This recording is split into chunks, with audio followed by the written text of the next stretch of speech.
માધવજીએ શું કીધું? પ્રભુ તમે સુદામાને કેટલું આપી દીધું, ઝૂંપડીની જગ્યાએ મહેલ બનાવી દીધો, રાજ નોકર ચાકર ધન ધાન્ય બધું આપી દીધું, સુદામાને કીધું કેમ નહીં? બિચારો ચિંતામાં પોરબંદર થી ફૂગશે કે નહીં ફૂગે? ત્યારે કૃષ્ણના શબ્દ શું છે કેતનભાઈ? કૃષ્ણ શું કહે છે?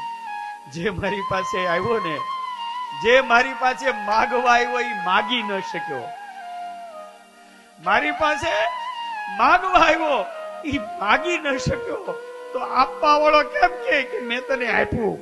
આપવા વાળો કેમ કહી મેં તને આપ્યું? માગવા વાળો માગી ન શક્યો તો આપવા વાળો કેમ કહે કે મેં તને એટલું આપ્યું? હે ઉદ્ધવ, સુદામા એટલો પવિત્ર બ્રાહ્મણ છે, એટલો પવિત્ર બ્રાહ્મણ છે, મારી એક એક દ્વારકાની અંદર ઈ પગ મૂકશે ને, મારી દ્વારકા પવિત્ર થશે ને, એટલે હું એને ચાલતો ચાલતો મોકલું છું, એના પગલા એટલે પડાવું છું આ પવિત્ર બ્રાહ્મણના, કે મારું દ્વારકા પવિત્ર થઈ જાય. ઉદ્ધવ, જેવી દ્વારકા પૂરી થાય અને પછી પગ મૂકશે ને તો એ પોરબંદર જ હશે.